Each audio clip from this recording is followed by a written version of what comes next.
Olá, bem-vindo de volta ao meu podcast. Hoje o vídeo vai ser um bocadinho diferente, não vou estar a gravar com a câmera porque eu quero ter mais conteúdo e às vezes não consigo porque eu não tenho que filmar e isto ainda demora assim um bocadinho estar à frente da câmera e tudo, por isso eu decidi hoje fazer só áudio e meter algumas fotos no vídeo. E assim consigo também ter mais conteúdo. Eu sei que só tenho 15 pessoas que me seguem no YouTube, mas não interessa, eu gosto mesmo de me justificar e pronto, eu gosto de ser assim.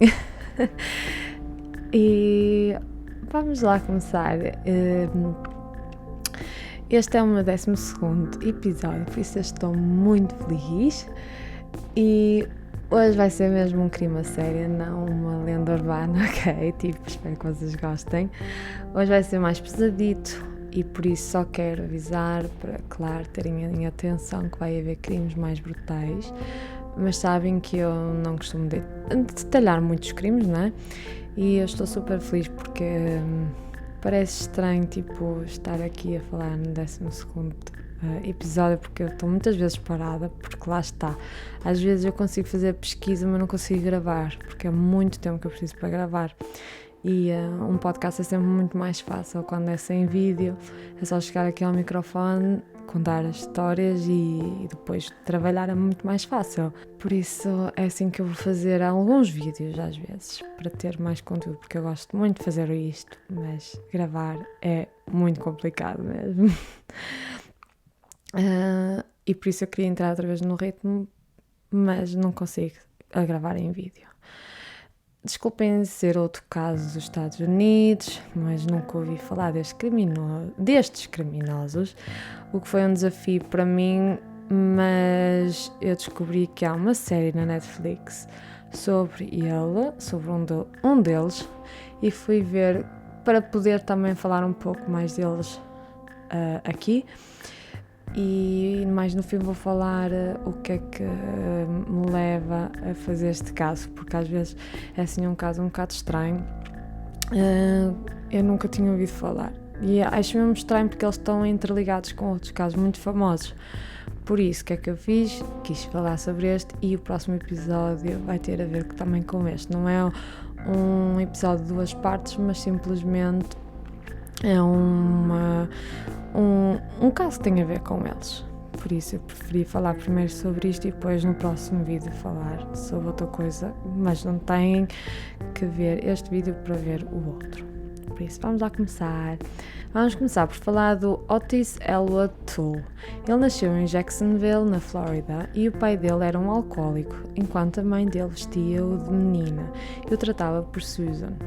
Bem, este caso envolve muitos abusos, abusos de todas as maneiras, por isso eu queria já avisar para terem muito cuidado quem não consegue ouvir estes casos assim e se não conseguirem ouvir tudo bem, só quero avisar. Quando ele era pequeno era abusado sexualmente por pessoas chegadas e também pela própria irmã. Quando ele tinha 5 anos foi forçado a ter sexo com um amigo do pai. A avó dele praticava rituais satânicos e chamava-o filho do diabo. Eu sei que já está a ser uma cena bem marada no início do vídeo, sorry. Ele diz que soube que era gay aos 10 anos e que os abusos começaram quando ele revelou que era gay à família. Mas não faz muito sentido porque ele já era abusado antes, não é? Os abusos começaram aos 5 anos e como é que ele depois só aos 10, quando descobre que é gay, é que começou? Isso não faz sentido nenhum. Mas mais para a frente vocês vão conhecer melhor este homem porque ele é bem marado da cabeça mesmo, a sério. Por isso, quando ele tinha 12 anos teve uma relação com um vizinho. Os abusos levavam ele a fugir de casa várias vezes e dormia em casas abandonadas também. Ele tinha atrasos mentais e o QI dele era só de 75. Ele tinha também epilepsia, o que o levava a ter vários ataques epilépticos. E ele deixou a escola no 9º ano e começou a visitar bares gays e até chegou a se prostituir ainda na adolescência e ficou obcecado por pornografia gay. tipo, eu sei que isto está um bocado parecido com o caso do Jeffrey Dahmer, mas vocês vão entender porque é que quis fazer estes dois casos exatamente juntos, o Jeffrey Dahmer e este e o próximo, ok? Mas não quero falar muito, não quero rolar muito, não quero dar spoiler. Pronto. Ele cometeu o primeiro homicídio aos 14 anos, quando um homem lhe propôs sexo e ele passou o carro desta vítima, do homem, não é? Por cima dele próprio, tipo. Mas só foi preso aos 17 anos, ou seja, 3 anos depois, por causa de outro crime, mas deve ter passado lá mesmo pouco tempo, porque não sabe muito dele entre 1966 e 73. Ele viajava pelos Estados Unidos, isso é algo que já se sabe, mas não sabe ao certo onde é que ele andava, tipo, onde é que ele estava e coisas assim. E ele também gostava muito de meter fogos, de pôr fogos, e desde novo que cometia vários crimes a deitar fogos. Em 1975 ele voltou para Jacksonville e em janeiro de 76 ele casou uma mulher de 25 anos mais velha do que ele, mas ela deixou-o após 3 dias porque descobriu que ele era gay. Ele só queria estar casado para disfarçar por ser gay, ou seja, isto é também nos anos 70, não é? E sabe-se que nessa altura, claro, que a homossexualidade não era bem vista e muitos faziam isso. Tipo, casar para disfarçar que eram gays, não é? Nesse mesmo ano, ele conheceu o Henry Lee Lucas. Ok, quem é o Henry Lee Lucas? Vamos descobrir, porque ele também é super importante para esta história. E, por acaso, este episódio é mais sobre ele, mas quis trazer também o outro, o Oti, porque para a próxima história é mais importante. Mas eles têm uma interligação, os dois. O Henry Lee Lucas nasceu no dia 23 de agosto de 1936 em Blacksburg, Virgínia. Ele era o mais novo de 9 irmãos, a mãe era prostituta e obrigava-o a ver ele a ter sexo com homens. O pai dele tinha perdido as pernas num acidente, o que o levou a vender álcool ilegalmente para ganhar algum dinheiro, mas ele também era alcoólico, o que levou o Henry a também ser alcoólico, claro, não é? A mãe dele era uma besta, que eu já vos vou falar aqui. Como ele era o mais novo, era o que mais sofria com a fúria da mãe. Com apenas 8 anos, a mãe dele batia-lhe na cabeça com um pau tão forte que ele teve 3 dias em coma. Igual ao Oti, ela também o obrigava a vestir roupas de menina. Por isso, tipo, já estão a ver que eles têm mesmo muita coisa em comum. Esta mulher era mesmo tipo do piorio. Não dá outra maneira para explicar. Ele tinha recebido como presente de um tio uma mula e ela matou-a. Quando ele tinha 10 anos, teve uma luta com um irmão tão séria que ele magoou-se a sério e a mãe dele ignorou por dias e isso resultou nele perder um olho esquerdo e teve um olho de vidro com 11 anos. Um tio e um meio-irmão também ensinou-lhe sobre atenção e desculpem por o que vou dizer, mas tipo a ter sexo com animais. Em 1949 ele devia ter uns 13 anitos. O pai dele morreu de hipotermia por ter adormecido bêbado numa tempestade de neve. Em 1951, ele raptou uma rapariga adolescente e bateu nela até ela ficar inconsciente e abusou dela e matou-a. Suspeita-se que tenha sido uma rapariga de 17 anos, chamada de Laura Burney, que tinha desaparecido. Em 1952, ele e 2 meios-irmãos foram presos por assaltar e foi enviado para uma escola de jovens delinquentes em Beaumont, e tinha eletricidade e água, o que ele, achou super bom, tipo um luxo, não é? Em comparação ao que ele tinha em casa, que era tipo uma pequena casita, tipo um chalé. Por isso para ele até foi uma coisa boa. Em 1954 ele foi julgado e mandado para a prisão por 6 anos por outros crimes. Ele também tentou fugir 2 vezes e em setembro de 1959 ele foi libertado, não é assim?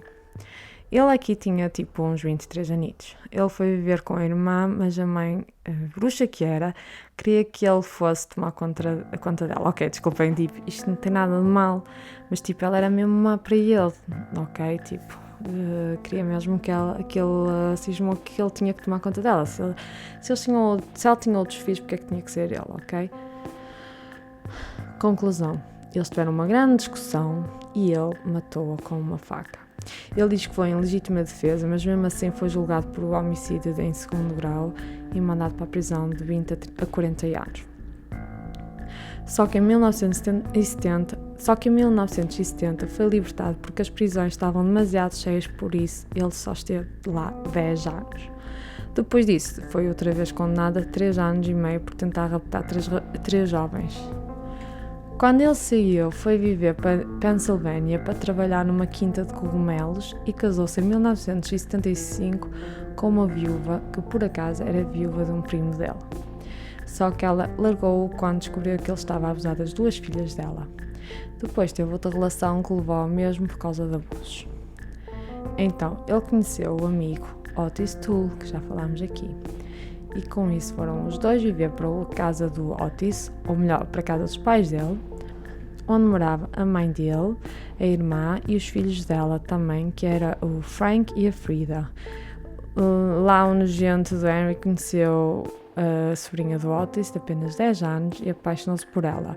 O nome dela é Frida Becky Powell, mas tipo, toda a gente a tratava por Becky, por isso é assim que a vamos chamar, Becky. Ok, ela tinha tipo, literalmente 10 anos, ok? E durante 2 anos, e não é assim, eles vivem lá há muito tempo, durante 2 anos os dois trabalhavam juntos numa empresa de telhados e até estavam mais ou menos nesse tempo. O Otis e o Henry também devem ter tido uma relação, é o que se pensa, tipo, que eles tenham tido uma relação. E nessa altura também dizem que mataram, pelo que dizem, mais de 100 pessoas juntos.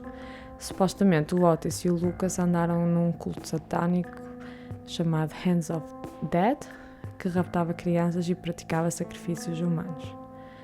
Em 1981 a mãe do Otis morreu e depois também morreu a irmã dele por overdose, que se pensa ter sido suicídio, e por isso os filhos tinham de ir para uma casa de acolhimento ou qualquer coisa assim parecida.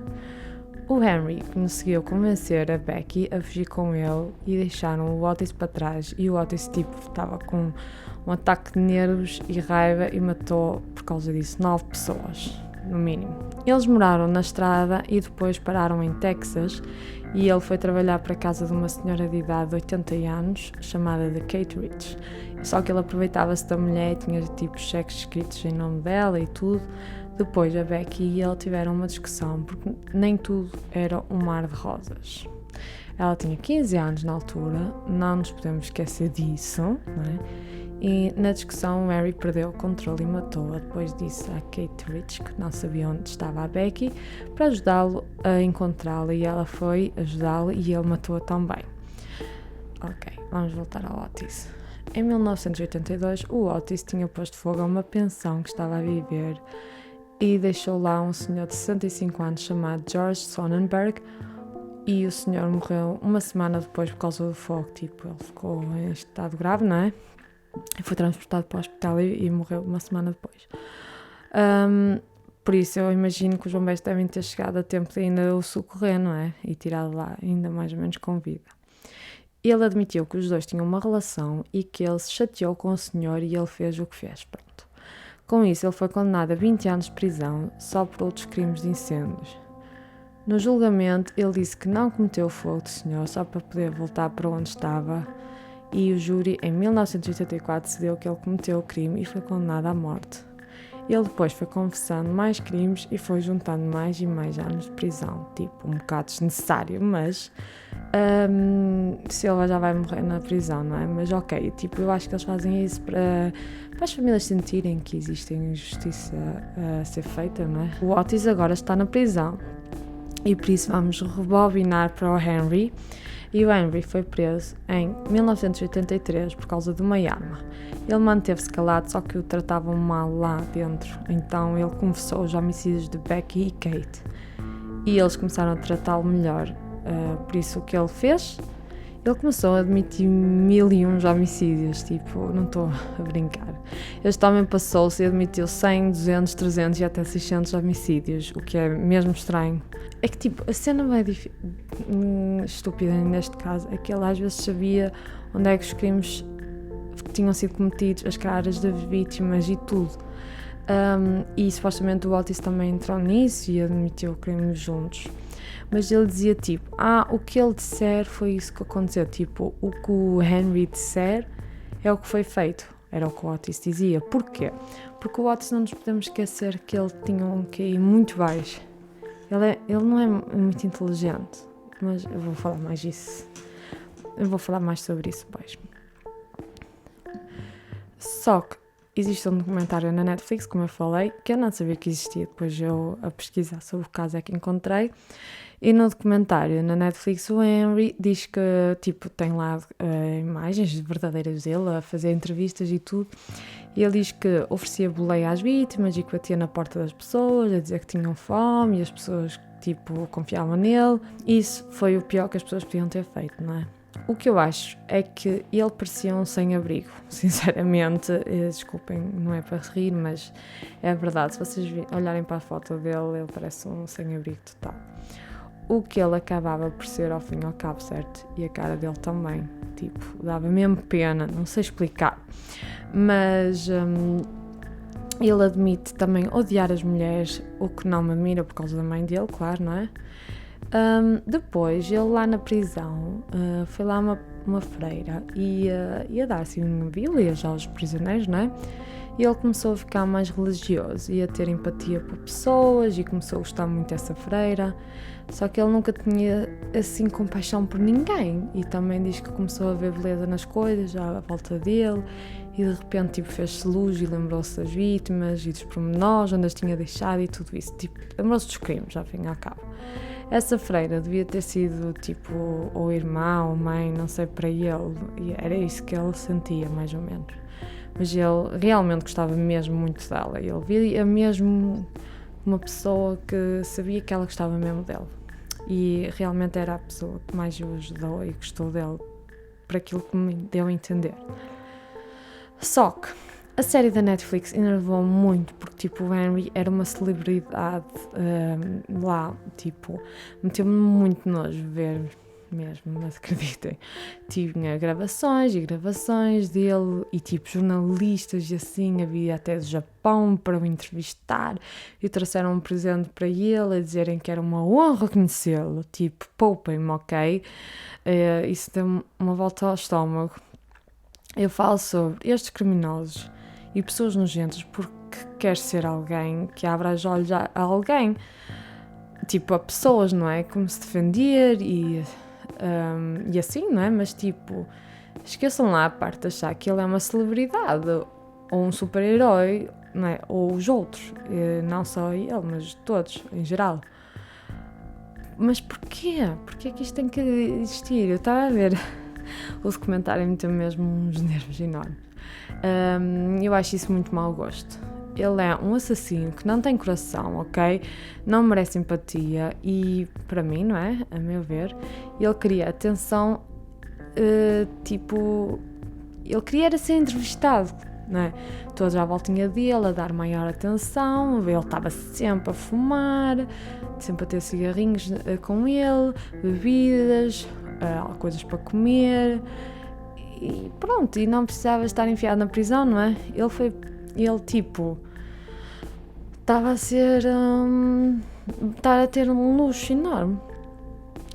Ele foi preso depois do Ted Bundy, ou seja, quis confessar mais crimes ainda por ser pior que todos os outros. Ele queria parecer pior que os outros. Quanto mais vítimas, mais atenção ele vai ter. Enfim, sério, enfim.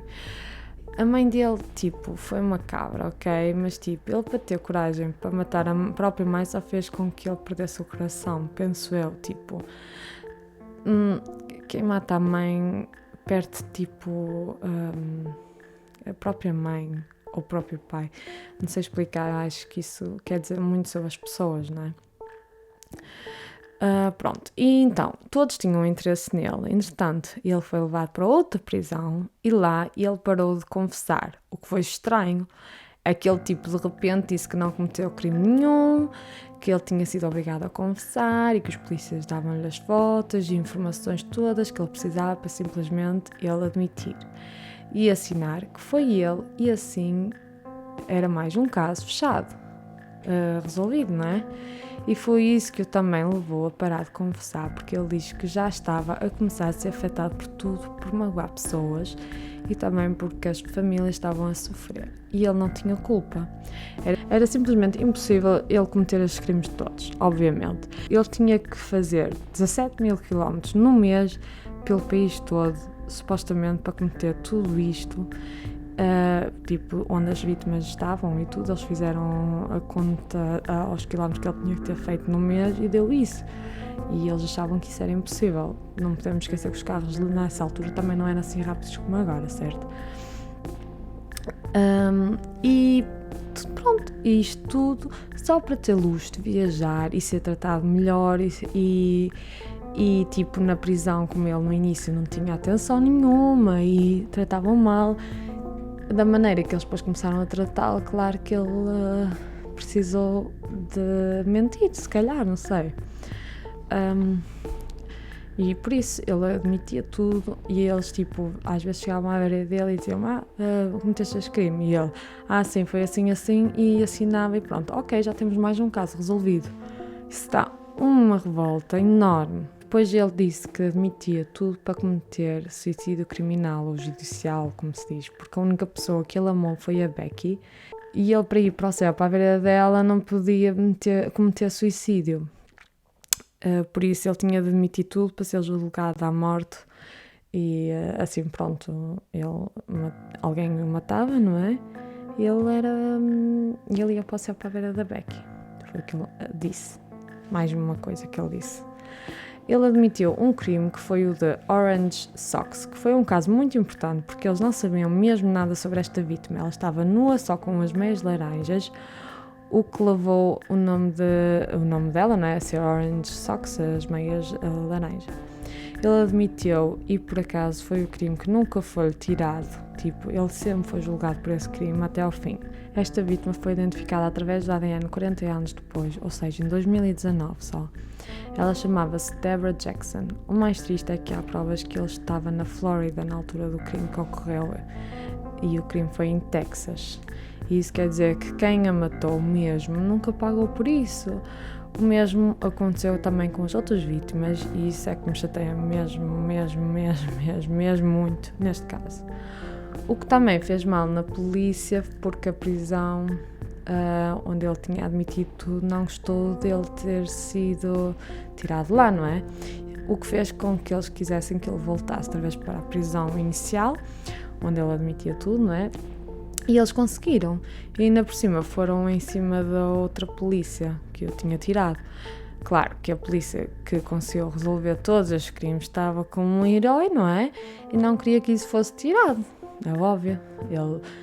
Conseguiram que ele admitisse aqueles crimes todos que estavam fechados ou frios, não é? E de repente já vem admitiu tudo, está tudo resolvido e as famílias, pronto, vivem com isso, não é assim?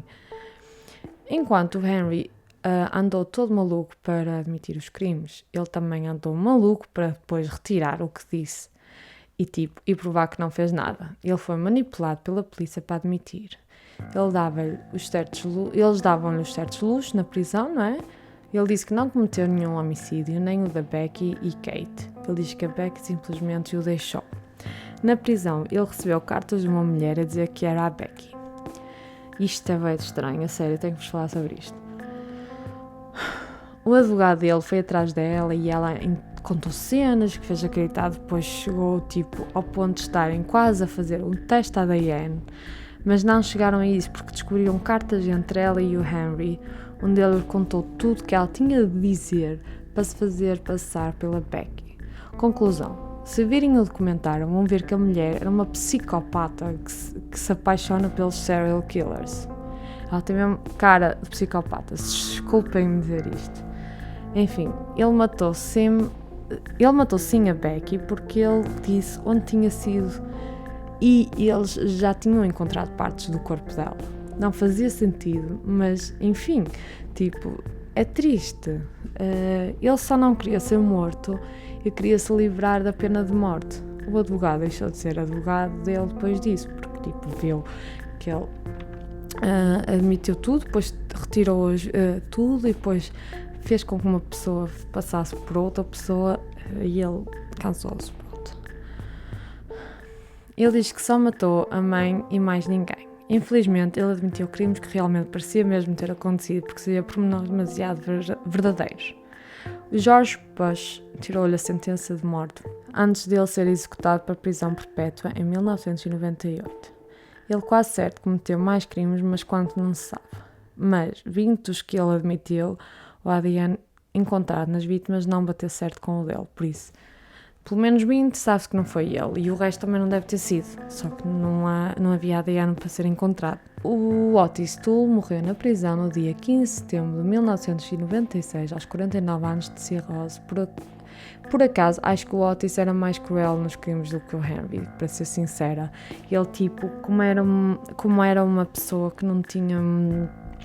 Como é que eu ia dizer? Tipo, não era muito inteligente e parecia muito frio, assim. Eu estou-me a borrifar para isto tudo. Quero lá saber. Nos crimes, tipo, ele estava sempre a rir e não sei o quê. É mesmo, eu não sei explicar. O Henry Lee Lucas morreu de insuficiência cardíaca no dia 12 de março de 2001. Ele foi encontrado na cela aos 64 anos. Para mim, o maior problema é que houve casos a serem resolvidos passado 30 anos, e ainda bem, graças ao ADN, não é? Mas por acharem sempre que foi ele, os verdadeiros culpados viveram por aí fora, porque só o Henry seria supostamente o culpado. E é triste no meio disto tudo, como eu já falei. O que mais me chateia também é os comentários fazerem os criminosos parecerem mais vítimas. Tipo, eu não suporto às vezes ver documentários porque parece que nós começamos a sentir uma empatia por aquele criminoso e não sei explicar. Faz nós sentir pena deles. A infância deles foi muito má e eu entendo isso e isso diz muito sobre eles, mas caramba, eles mataram, caramba, não os façam parecer vítimas. Pode parecer que nestes vídeos também fazemos isso às vezes, mas não é. Só queríamos saber o passado para perceber, mas faz parte de todos nós.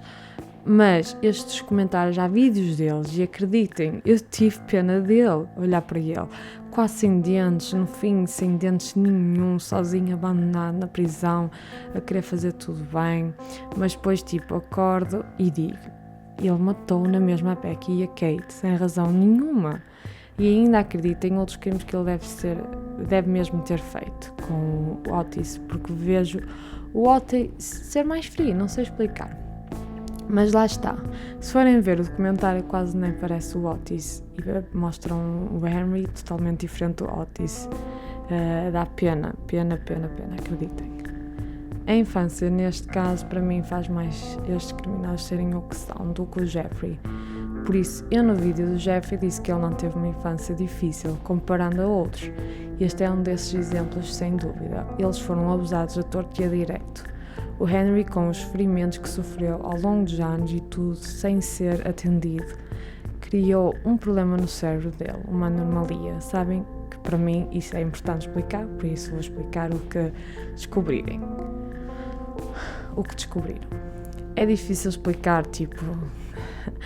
Mas ele tem anomalias no cérebro que faz ele ter falta de memória e preencher esses espaços com fantasias. Essas fantasias podem ser preenchidas por aquilo que a outra pessoa quer ouvir ou saber ou acreditar. Ou seja, eles formam essa nova realidade conforme a outra pessoa quer saber ou quer ouvir.